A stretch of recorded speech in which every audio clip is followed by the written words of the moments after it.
Hey everybody, welcome back to Terran's Books and Beyond, here today with a review of A Silent Voice Volume 1 and Volume 2 by Yoshitoyuka Oima. Now if you've been with me for the past while, then you might remember that way back in January I read A Silent Voice Volume 1. All I really said was that I had read it. I didn't go into detail just because in order to review it I had to give such a huge outline of the major plot, and so I excised everything that I said about it from my wrap-up, and I said that I was going to put it in a separate video. Well, today is that separate video where I get to the Volume 1 review out and then the review for Volume 2 as well. So without further ado, let's just skip right back in time to that review of Volume 1.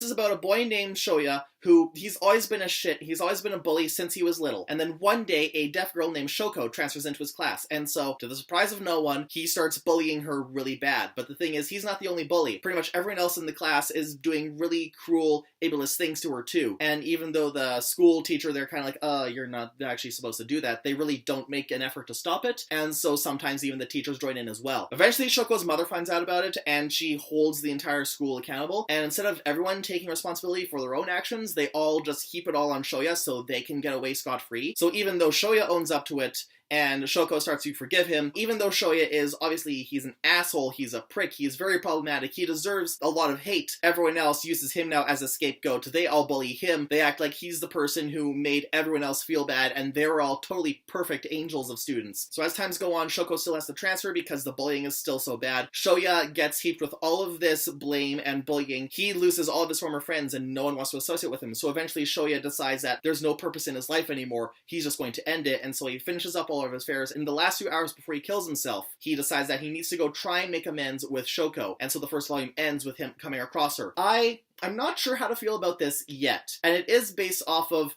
how they portray Shoya's redemption, basically. Because he is an asshole in this volume, and you're not supposed to sympathize with him at all, except near the end. And even then, it's hard to, after seeing all the nasty things that he did to Shoko in the beginning. I'm concerned that Shoko herself may end up being way too forgiving of Shoya for all the stuff he put her through, because he bullied her so bad that she had to transfer schools, he kept on breaking hearing aids and caused her mother to go into debt. On the other hand, I have heard some good things from deaf readers and hard of hearing readers that this is a good series. Apparently it is sponsored by a major deaf and hard of hearing charity in Japan, so I'm guessing based off of those things that it does get better as time goes on, but I feel like I really can't give a solid verdict on whether this is a good series or not until I've read the second volume. Damn, son, what a flashback to those frosted tips.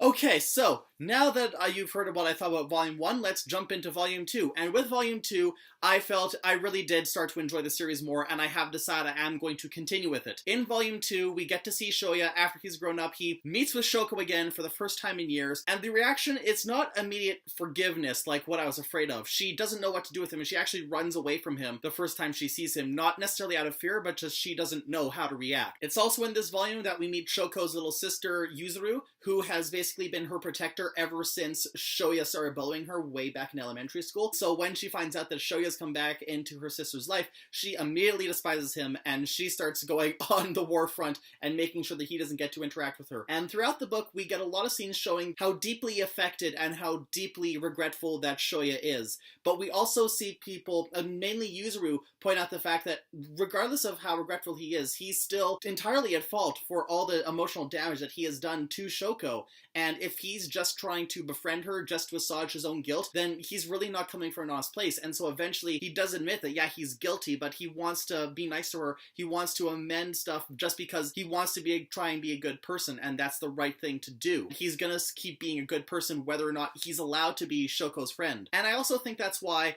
I mean, we don't get a lot of stuff from Shoko's perspective here once again, but now I believe it's because we need to wait for Shoya to earn that respect and earn enough so that he can connect with her. Based on the premise alone, I was afraid this was going to be way bad, but it actually turned out pretty good, and so I'm pleasantly surprised on that. And I do definitely recommend this to anyone who likes slice of life stuff, or stuff that, I mean, I'm pretty sure this is eventually going to blossom into a romance at some point. But if you like slices of life, if you like romance, you could probably classify this as a young adult. And of course, it's got some pretty good deaf and hard of hearing representation. So if you're down with all of that stuff, then you should definitely check out A Silent Voice. And that wraps things up for this double review. If you want to see more of what I thought on both volumes, then you can check out both of my reviews on Goodreads. You can also check me out on Instagram and on Tumblr, where I've been slowly posting more book stuff, and of course always links to my YouTube. And as always, you can feel free to like, share, and subscribe, and until next time, I'll see you all later.